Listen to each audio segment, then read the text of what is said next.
जेब में वो नारियल रख के चलते हैं, कहीं भी भूमि पूजन करेंगे। 2500 भूमि पूजन होंगे 2 महीने के अंदर। 1.5 महीने के अंदर आचार संहिता लगने के पहले ये 2500 भूमि पूजन कर डालेंगे। और आखिरी में भी चुनाव आयोग से आग्रह करेंगे 1 हफ्ते और रुक जाओ, अभी हमें 1000 और भूमि पूजन करना है। 57 साल बाद सिंधिया जी के जाने के बाद कांग्रेस ने महापौर जीती है ग्वालियर की, उनके रहते कभी महापौर नहीं जीते। मुरैना भी जीते।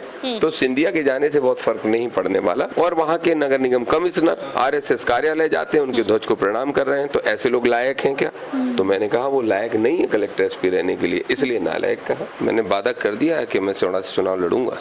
कांग्रेस या बिना कांग्रेस? मैंने कर दिया है कि मैं चुनाव लड़ूंगा। मतलब साफ साफ है कि भाई कांग्रेस मेरी बात मानेगी, कांग्रेस हमारी जनता की बात मानेगी। मैं लड़ूंगा, मैंने लड़ने का तय कर लिया है। और कांग्रेस से या बिना कांग्रेस से, वो तो बात की बात नहीं, मैं कांग्रेस से लड़ूंगा। कांग्रेस मेरी बात मानेगी, लेकिन मैं लड़ूंगा, ये मेरी पहली प्राथमिकता है। बिल्कुल। और दूसरा, निश्चित रूप से उन्होंने भांप लिया है, वो बहुत होशियार है मेरे ख्याल से। उन्होंने भांप लिया है कि उनके चुनाव का क्या परिणाम आएगा और सरकार किसकी बनेगी, ये भी भांप लिया है। मैं संतुष्ट नहीं हुआ, मेरे साथी संतुष्ट नहीं हुए पुलों के निर्माण के गति को लेके या आपकी तरफ से प्रयासों को लेके, तो हम नरोत्तम मिश्रा के बंगले के सामने धरना देंगे दतिया में, मैं बैठूंगा। आश्चर्य हुआ मुझे तब जब सड़कों पर किसान बिना बुलाए, बिना कुछ संसाधनों की व्यवस्था किए और हजारों की संख्या में उमड़ रहा था। तो ये जो दतिया की तीनों सीट है, वो मुख्यमंत्री शिवराज और सिंधिया भी वहां पर पहुंचे थे। एयरपोर्ट की भी नींव रखी गई, भूमि पूजन किया गया। उस वजह क्या लग रही है कि उनको इन क्षेत्रों में सब जगह मुख्यमंत्री जी अपने साथ ले जा रहे हैं? देखिए मोटिव क्या है? देखिए मोटिव तो ये है कि हम तो डूबेंगे सनम, तुम्हें भी ले डूबेंगे। अच्छा। ये बिल्कुल सच्चाई है। कहीं आप लोगों के जले पर नमक छिड़कने का तो काम नहीं किया जा रहा है? देखिए हम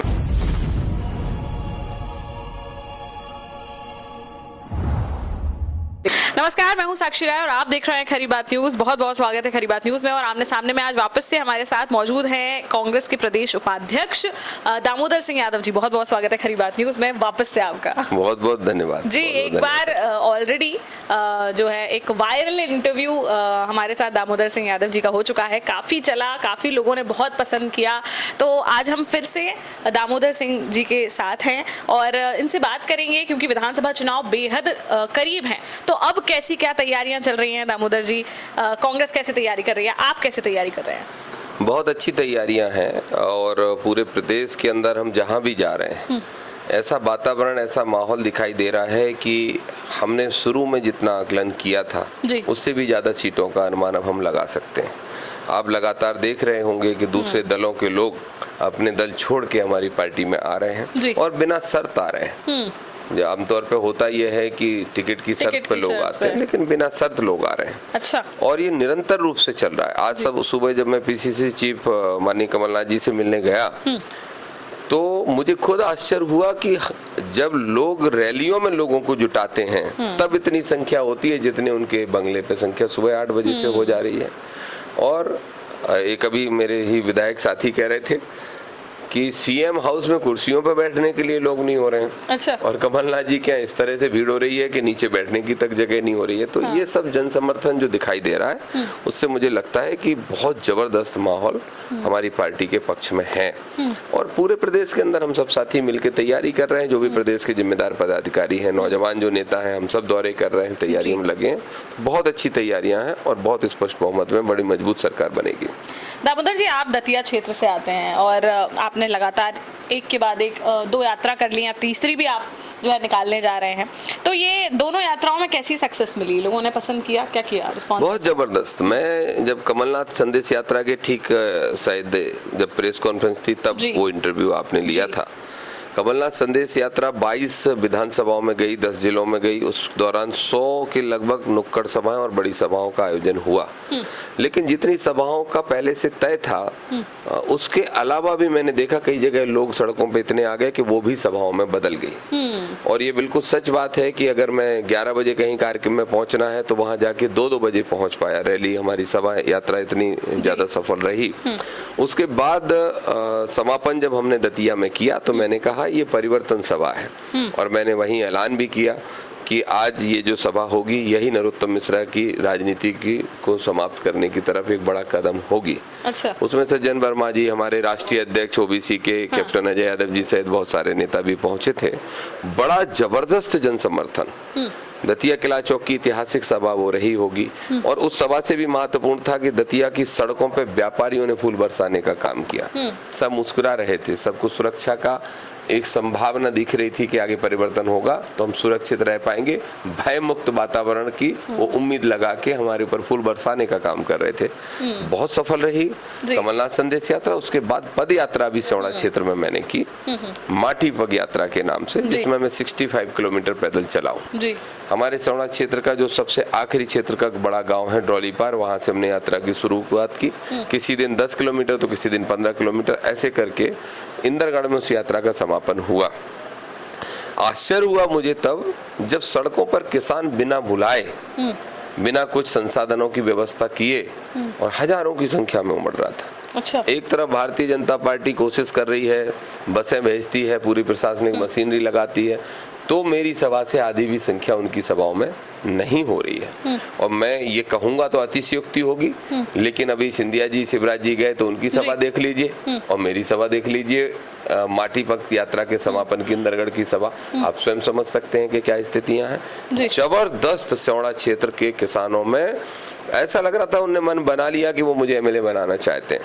अच्छा। उन्होंने मन बना लिया, इसलिए मैंने पार्टी को भी सियोड़ा क्षेत्र से तो अभी भी कांग्रेस के ही विधायक हैं। हाँ, तो निश्चित रूप से है, और जहाँ आवश्यकता होती है वहाँ परिवर्तन होना चाहिए। अच्छा। वहाँ आवश्यकता है परिवर्तन की, तो वो परिवर्तन पार्टी करेगी। जहाँ भी मध्य प्रदेश के अंदर देखिए, कोई व्यक्ति आज बड़ा नहीं हो सकता। 2018 में मैं चुनाव लड़ना चाहता था, घनश्याम सिंह जी भी लड़ना चाहते थे। मैंने नाराजगी में पर्चा भर दिया निर्दलीय, लेकिन जब माननीय कमलनाथ जी ने कहा तो मैंने पर्चा खींचा पार्टी हित में, जनहित में और सरकार बनाने के लिए। तो जब मैं सेक्रीफाइस कर सकता हूँ तो आगे जब जैसा माहौल है तो दूसरा भी सेक्रीफाइस करना चाहिए। वो भी है, और अंततः बात यह है कि जनता क्या चाहती है। बिल्कुल सही बात। और अगर हम निजी स्वार्थ देख के अपनी सीट बर्बाद करेंगे तो सरकार कैसे बनेगी। तो बहुत जबरदस्त माहौल, जबरदस्त वातावरण वहाँ निकल के आया, और मैं समझता हूँ दोनों यात्राएं भी सफल हुई, और दोनों यात्राएं सरकार बनाने की तरफ एक बड़ा कदम थी, और उसमें हमें सफलता मिली। अच्छा, तो ये जो दतिया की तीनों सीट है, अभी आपने जैसा कि बोला कि मुख्यमंत्री शिवराज और सिंधिया भी वहां पर पहुंचे थे, तो कहीं ना कहीं दतिया में एयरपोर्ट की भी नींव रखी गई, भूमि पूजन किया गया, उसको एक पब्लिसिटी स्टंट भी कहा जा रहा है। तो इसका कितना इम्पैक्ट दतिया क्षेत्र पर पड़ेगा? देखिए क्या होता है, एक किस्सा है पुराना। एक दादी माँ थी, जंगल में रहती थी, तो गांव के लोगों ने कहा कि आप चिंता मत करो, आपकी झोपड़ी अलग है, आप कभी भी आवाज लगाओगे तो हम आपको बचाने के लिए पूरा गांव आ जाएगा। उनको रात में ख्याल आया कि ऐसा तो नहीं, टेस्ट कर लिया जाए।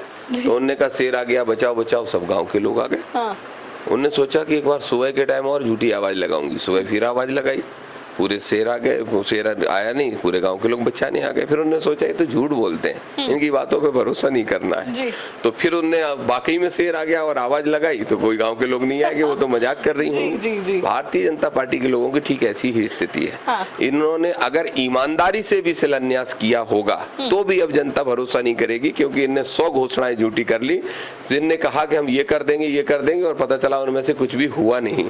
तो इसलिए आप, अब तो भूमि पूजन हो गया है, तो अब तो भूमि पूजन करना, जब मुख्यमंत्री जी और हमारे बीजेपी के नेता नरोत्तम मिश्रा जी, सभी लोग जब जेब में वो नारियल रख के चलते हैं, कहीं भी भूमि पूजन करेंगे। 2500 भूमि पूजन होंगे 2 महीने के अंदर। 1.5 महीने के अंदर आचार संहिता लगने के पहले ये 2500 भूमि पूजन कर डालेंगे, और आखिरी में भी चुनाव आयोग से आग्रह करेंगे 1 हफ्ते और रुक जाओ, अभी हमें 1000 और भूमि पूजन करना है। ये भूमि पूजन से कुछ नहीं होता। एक बड़ा उदाहरण है, सियोड़ा विधानसभा क्षेत्र के अंदर 3 बड़े पुल आते हैं मुख्य रूप से। एक जो दतिया और भिंड को जोड़ता है, सनकुआ धाम का पुल, एक रतनगढ़ माता जो बहुत फेमस स्थान है उनका पुल, और एक लांच का पुल। तीनों पुल को टूटे हुए 2 साल हो गए। मैंने खुद मुख्यमंत्री को 4 चिट्ठियां लिखी, नरोत्तम मिश्रा को 10 बार कहा, 2-3 आंदोलन किए। क्षेत्रीय जो विधायक हैं वो कहते रहे कि बनने वाले अधिकारियों से बात हो गई, लेकिन 2 साल में, मतलब आप सोचिए कि 2 साल तक उस पुल का कोई काम शुरू नहीं हुआ। अब शिलान्यास करने आ रहे हैं मुख्यमंत्री जी, तो कैसे जनता भरोसा करेगी? तो ये सारे कितने भी शिलान्यास कर लें, अब जनता इन पर भरोसा करने वाली नहीं है। और मैंने कहा आपसे, पहले तो ये तय कर लें कि जिस हमारे नेता को तोड़ के अपने यहाँ ले गए थे, उस नेता की हैसियत क्या कर दी। ज्योतिरादित्य सिंधिया को 5 मिनट का भाषण कराया जा रहा है, शिवराज जी 1 घंटा भाषण दे रहे हैं। कई जगह तो ज्योतिरादित्य सिंधिया जी की स्थिति ये कर दी कि संगठन मंत्री से भी ज्यादा हैसियत उनकी नहीं रह गई है। तो और उनके लोगों वजह क्या लग रही है कि उनको इन क्षेत्रों में सब जगह मुख्यमंत्री जी अपने साथ ले जा रहे हैं? देखिए मोटिव क्या है? देखिए मोटिव तो ये है कि हम तो डूबेंगे सनम, तुम्हें भी ले डूबेंगे। अच्छा। ये बिल्कुल सच्चाई है। कहीं आप लोगों के जले पर नमक छिड़कने का तो काम नहीं किया जा रहा है? देखिए हमें जले पे नमक तो हम इसलिए नहीं मानते हैं क्योंकि हम जले जरूर थे जब वो हमें छोड़ के गए थे, लेकिन उल्टा हमने उनके घाव करके वो नमक छिड़कने का काम तब कर दिया जब हमने दोनों महापौर जीत लिए। अच्छा। 57 साल बाद सिंधिया जी के जाने के बाद कांग्रेस ने महापौर जीती है ग्वालियर की। उनके रहते कभी महापौर नहीं जीती। मुरैना भी जीते। तो सिंधिया के जाने से बहुत फर्क नहीं पड़ने वाला। सच्चाई तो यह है कि ग्वालियर चंबल संभाग जहां से मैं आता हूं और बुंदेलखंड जहां से आप भी आते हो, इस क्षेत्र में जबरदस्त कांग्रेस की लहर है और हम वहां पे 80% सीटें जीतने वाले हैं। मतलब क्या सिंधिया जी को ही हराने का प्लान है? सिंधिया को तो हम पहले भी हमारे कोई एक भाई बंद हरा चुका है। हमारी पार्टी का पूरे सिंधिया हमारी पार्टी का नहीं है, लेकिन जिसको उन्होंने छोटा समझा था उसने हराने का काम उस समय कर दिया। तब हमें दुख इसलिए हुआ था कि सिंधिया कांग्रेस में थे, लेकिन अब सिंधिया जी में हिम्मत है तो आ जाए, गुना शिवपुरी फिर से लड़ लें। अच्छा, आ जाए, फिर से हारेंगे बड़े वोटों से, जितने से अभी हारे थे उससे दुगने से। अच्छा, ये हमें टिकट के निर्णय सही करने पड़ेंगे। मैं बार बार कहता हूँ कांग्रेस पार्टी में पिछड़ों को, दलितों को बराबरी का सम्मान चाहिए। ऐसा नहीं होगा कि वोट हमारा राज किसी और का चले। जी। मैं अपनी पार्टी के अंदर खुल के ये बात कहता हूँ और आज आपके सामने तो अभी आपको क्या स्थिति लग रही है कि अगर कांग्रेस की ही बात कर लें और बीजेपी की भी बात कर लें तो दोनों पार्टी में कितना वोट शेयर दिया जाता है पिछड़ों? देखिए पिछड़ों को पिछली बार 60 टिकट कांग्रेस ने दिए और 58 टिकट बीजेपी ने दिए। हम इसमें संतुष्ट नहीं हो सकते। कल एक कार्यक्रम होने जा रहा है, जिस कार्यक्रम में मैं भी सम्मिलित हो रहा हूँ, पिछड़े वर्ग के संगठन के लोग कर रहे हैं, उसमें सभी दल के लोग सम्मिलित हो रहे हैं और उनने ये मांग रखी है कि संख्या हमारी 55% मध्य प्रदेश में है पिछड़ों की। SC/ST के भाइयों की सीटें ऑलरेडी आरक्षित हैं, लेकिन पिछड़ों की सीटें आरक्षित नहीं है। जो 145 सीटें बची रहती हैं उसमें पिछड़ों को लगभग 126 सीटें मिलना चाहिए जो नहीं दी जाती हैं। तो कल वो मांग वो लोग रख रहे हैं, मैं उस मांग का समर्थन करता हूँ आज से भी और कल जाके करूंगा और फिर माननीय कमलनाथ जी से वो प्रस्ताव ले जाके बात भी करूंगा। मुझे उम्मीद है कि इस बार सबसे ज्यादा टिकट पिछड़ों को कांग्रेस देने का काम करेगी और देना ही चाहिए, क्योंकि पिछड़ों की, गरीबों की, मजदूरों की, इन सब की, अल्पसंख्यकों की, इनकी पार्टी कांग्रेस कहलाती है। और अगर कांग्रेस सिर्फ बड़ी जातियों को ज्यादा टिकट देगी और पिछड़ों को नहीं देगी तो गलत निर्णय होगा। तो मैं नहीं समझता कि गलत निर्णय तो आप कहीं ना कहीं आवाज उठाएंगे अगर? निश्चित रूप से बिल्कुल जोरदारी के साथ। अच्छा, अभी हम सागर की यात्रा करके आए। सागर क्षेत्र जो है वैसा ही लोग कहते हैं कि सागर और दतिया में बड़ा भय का माहौल है। चाहे सागर की बात करें वहां पे मंत्री हैं और चाहे दतिया की बात करें तो वहां पर भी नरोत्तम मिश्रा है, बड़ा भय का माहौल है। तो अभी भी क्या स्थिति वही है या कुछ बदली है? पिछली बार जब हमने आपसे बात की थी उसके बाद से कुछ बदली है स्थिति? निश्चित रूप से बदली है, क्योंकि जनता ने ये तय कर लिया है कि उनको अब भय वालों को हराना है और भय वाले हारने वाले हैं। ये माहौल पूरे उसमें प्रचारित हो गया क्षेत्र में। अच्छा। तो वो कहीं ना कहीं राहत की सांस ले रहे हैं और चंद दिन बचे हैं। हाँ। देखिए आचार संहिता लगने के जो दिन हैं वो इनकी सत्ता की समाप्ति का दिन भी है। अच्छा। और सत्ता की समाप्ति का दिन है तो भय की समाप्ति का दिन है। तो लोगों ने सोचा कि जब हमने 15 साल निकाल लिए तो कोई बात नहीं, 45 दिन और निकाल लेंगे, 50 दिन और निकाल लेंगे भय में। लेकिन धीरे धीरे उनका भय खुल रहा है और ये दब रहे हैं, क्योंकि इनको लग रहा है कि अब चुनाव में वोट लेना है तो अब भय की दम पे नहीं ले सकते। और हम लोग बहुत मुखर हुए। हम जब किला चौक पे खड़े होकर दतिया में कहते हैं कि हिम्मत है तो हाथ लगा के देखो, पुलिस वालों को, दरोगा को, SP को धमका रहे हैं, हम बिल्कुल कह रहे हैं, चेतावनियां दे रहे हैं कि सरकार हमारी आ रही है, सुधर जाओ नहीं तो तुम्हें सुधार देंगे। अच्छा। खुल के मैं कह रहा हूँ। पिछली बार एक वीडियो बड़ा वायरल हो गया मेरा न्यूज चैनलों पे कि मैंने अधिकारियों को नालायक कहा, कलेक्टर SP को नालायक कहा। मैं बिल्कुल नालायक नहीं कहना चाहता और नालायक को मैं कोई गाली नहीं मानता। लोगों ने कहा गाली दे रहे हैं। मैंने कहा, बीजेपी के लोगों ने बहस की बड़े चैनलों पे बैठ के, प्रवक्ताओं ने कि साहब दामोदर जी गाली दे रहे हैं, क्या ये कमलनाथ संदेश यात्रा का संदेश है? मैंने स्पष्ट कहा मैं ऐसे कलेक्टर SP को लायक नहीं मानता जो RSS की शाखा में जाके उनके ध्वज को प्रणाम कर रहे हैं और उनकी फोटो वायरल हो रही है, टीवी पे आ रही है, अखबारों में छप रही है। मेरे ख्याल से सतना या रीवा कहीं के कलेक्टर और वहाँ के नगर निगम कमिश्नर आरएसएस कार्यालय जाते हैं, उनके ध्वज को प्रणाम कर रहे हैं। तो ऐसे लोग लायक हैं क्या? तो मैंने कहा वो लायक नहीं है कलेक्टर एसपी रहने के लिए, इसलिए नालायक कहा। तो ऐसे अधिकारियों को हम अधिकारियों का साथ लेना चाहते हैं, देना चाहते हैं, वो भी इस प्रदेश के मतदाता हैं, लेकिन जो बीजेपी के कार्यकर्ता बन के काम कर रहे हैं उनके लिए संदेश दे रहे हैं। अच्छा, अगर नरोत्तम मिश्रा की बात करें, क्या लग रहा है, अभी आप देखते होंगे अगर 6 महीने पहले की बात करें तो कहीं ना कहीं रोज कोई बयान आता था, बहुत एक्टिव वो दिखते थे, अब बहुत खामोश से गायब से नजर आ रहे हैं, क्या वजह है? मैं ये आपसे भी पूछने वाला था, आप मीडिया के लोग हैं जी, कि क्या हुआ हमारे पंडित जी को, कहाँ गए? मैं भी ढूंढ रहा हूँ आजकल उनको जी। कभी उनको दीपिका पादुकोण की ड्रेस में खामी दिखती थी, हाँ। कभी किसी कलर में खामी दिखती थी, हाँ। वो कौन सा रंग था पता नहीं, गाना उस पर बड़ा बवाल मचा दिया था। उनको रात में नींद नहीं आती थी कि नहीं अब तो देश सुरक्षित नहीं है, धर्म सुरक्षित नहीं है, और कोई भी बात हो कहीं पे छोटी बड़ी घटना हो अब जवाब देना चाहिए। जब एक आदिवासी के चेहरे पर कोई पेशाब कर रहा है भाजपा का व्यक्ति, कोई एक दलित भाई को गंदगी खिलाने का काम कर रहा है, जब मणिपुर में हमारी आदिवासी महिलाओं को उनके साथ बलात्कार किए जा रहे हैं, उनको निर्वस्त्र घुमाया जा रहा है, तब कहाँ जवाब देंगे? तो जवाब देने लायक शायद वो बचे नहीं, एक चीज। और दूसरा, निश्चित रूप से उन्होंने भांप लिया है, वो बहुत होशियार है मेरे ख्याल से, उन्होंने भांप लिया है कि उनके चुनाव का क्या परिणाम आएगा और सरकार किसकी बनेगी, ये भी भांप लिया है। अच्छा। और साथ साथ में एक और शायद वो चिंतित है, उनका जो केस चल रहा था हाँ। सुप्रीम कोर्ट में, उसके तनाव में है, जिस केस के बारे में आपने हमें बताया। जी हाँ, वो चुनाव आयोग की तरफ से पहले से ही अयोग्य घोषित हैं।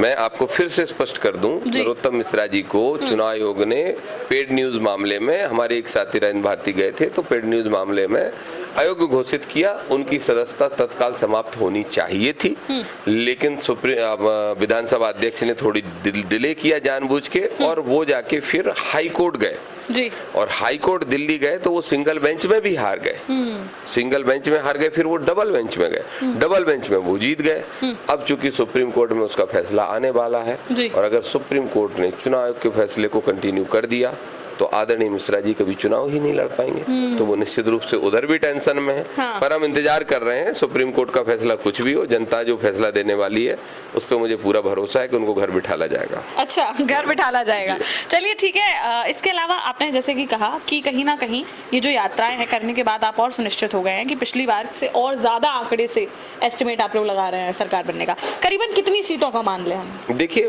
2 आंकड़े मैं आपको स्पष्ट बता रहा हूँ और मैं नहीं समझता कि इससे ज्यादा कोई स्पष्ट बताएगा। अगर जाति का समीकरणों का ध्यान रखते हुए हमने टिकट बांट दिए तो 150 से 160 165 टिकट सीट हमारी आएंगी। अच्छा। और जातिगत बैलेंस बनाने में हमसे कमी हो गई तो हो सकता है हमारी 130 35 40 सीटें रह जाएं। मेरा प्रयास है कि 165 आए, और जातिगत बैलेंस से मतलब वही है जिसकी जितनी संख्या भारी उसकी उतनी हिस्सेदारी। हाँ। मैं धन्यवाद दूंगा हमारी पार्टी के राष्ट्रीय अध्यक्ष माननीय मल्लिकार्जुन खड़गे साहब को।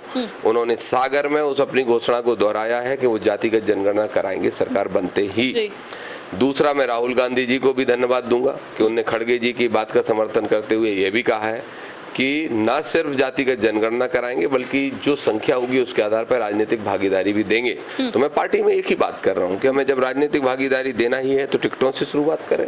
बिल्कुल सही बात है। तो यही मेरा प्रयास है और मैं समझता हूँ माननीय कमलनाथ जी इस बात को मानेंगे, क्योंकि वो पिछड़ों के शुभचिंतक हैं, तभी उन्होंने 27% आरक्षण पिछड़ों को दिया था जबकि बीजेपी ने नहीं दिया था।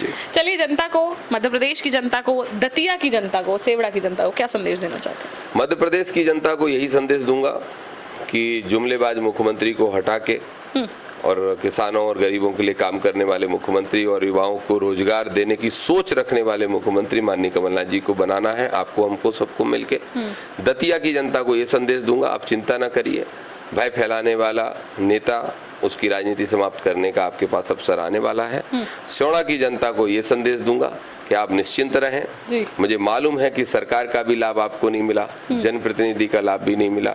इस बार आप, मुझे लग रहा है कि मुझे विधायक बनाना चाहते हैं, मैं आपकी उम्मीदों पर खरा उतरूंगा। जनप्रतिनिधि का लाभ क्यों नहीं मिला? इसलिए नहीं मिला क्योंकि जब विपक्ष में, हर नेता की क्षमता वो नहीं होती है कि वो विपक्ष में रह के उतनी लड़ाई लड़ सके की सत्ता हो ना हो उसका फर्क ना पड़े, जनता को लाभ मिले। मतलब घनश्याम जी ने उतनी मजबूती से नहीं आवाज लड़ना उठा पाई। चाहिए था, मैंने उनको आग्रह किया था, मैं आज फिर आपके माध्यम से आग्रह कर रहा हूँ कि झूठी घोषणाओं से कुछ नहीं होता। अगर काम शुरू नहीं हो रहा है पुलों के निर्माण का, तो मैंने तब भी कहा था कि चलिए आप और मैं नरोत्तम मिश्रा के सामने बैठ जाते हैं धरने पे, बंगले पे, दतिया में ही बैठ जाते हैं, कहीं जाने की जरूरत नहीं। और मैंने घोषणा की, मैं आपको बता दूं, मेरी इंदरगढ़ की सभा में मैंने घोषणा की है कि अगर 15 दिन के अंदर मैं संतुष्ट नहीं हुआ, मेरे साथी संतुष्ट नहीं हुए पुलों के निर्माण के गति को लेके या आपकी तरफ से प्रयासों को लेके, तो हम नरोत्तम मिश्रा के बंगले के सामने धरना देंगे दतिया में, मैं बैठूंगा। मैं घनश्याम सिंह जी को आग्रह करता हूँ, आइए। अनावश्यक लोग क्या क्या कहते रहते हैं कि आप नहीं लड़ना चाहते नरोत्तम मिश्रा के सामने, चुनाव ना लड़िए, ये लड़ाई तो लड़िए। कोई दोस्ती नहीं है, मुझे मालूम है कोई दोस्ती नहीं है आपकी नरोत्तम मिश्रा से, झूठा लोग फैलाते रहते हैं। आइए हम दोनों मिलकर लड़ाई लड़ते हैं। अच्छा, चलिए ठीक है। हमारे साथ प्रदेश उपाध्यक्ष दामोदर सिंह यादव जी मौजूद थे, सेवड़ा से प्रबल दावेदार हैं कांग्रेस के, और अब जो है लगातार अभी कुछ समय से आप इनकी पसीने में डूबी हुई यात्रा करते हुए फोटोज भी देख रहे होंगे, वीडियोस देख रहे होंगे, खबरें देख रहे होंगे। अभी के लिए फिलहाल इतना ही, लेकिन आपको क्या लगता है इस बार सेवड़ा की जनता क्या करने वाली है? कांग्रेस को ही वापस से लाने वाली है? कांग्रेस से किसको टिकट मिलने वाला है? साथ ही पूरे मध्य प्रदेश में क्या तस्वीर बनने वाली है? कौन मुख्यमंत्री? लेकिन मैंने चुनाव की घोषणा कर दी है जी, मैंने वादा कर दिया है कि मैं सेवड़ा से चुनाव लड़ूंगा। कांग्रेस या बिना कांग्रेस? मैंने कर दिया है कि मैं चुनाव लड़ूंगा। मतलब साफ साफ है कि भाई कांग्रेस टिकट देगी मेरी तो बात कांग्रेस से लड़ेंगे। मानेगी, कांग्रेस हमारी जनता की बात मानेगी। हाँ, मैं लड़ूंगा, मैंने लड़ने का तय कर लिया है। और कांग्रेस से या बिना कांग्रेस से, वो तो बात की बात नहीं, मैं कांग्रेस से लड़ूंगा, कांग्रेस मेरी बात मानेगी, लेकिन मैं लड़ूंगा, ये मेरी पहली प्राथमिकता है। बिल्कुल। तो कहीं ना कहीं आपको भी बयानों से और जो उन्होंने बोला है उससे समझ में आ रहा होगा कि भाई कांग्रेस से लड़ना है, नहीं मिला टिकट तो लड़ना ही है। चलिए देखने वाली बात होगी कि क्या होता है सेवड़ा विधानसभा में, साथ ही मध्य प्रदेश में क्या तस्वीर बनती है, मुख्यमंत्री की गद्दी पर कौन राज करता है। अभी के लिए फिलहाल इतना ही, बने रहिए हमारे साथ, देखते रहिए खरी बात साक्षी राय के साथ। नमस्कार।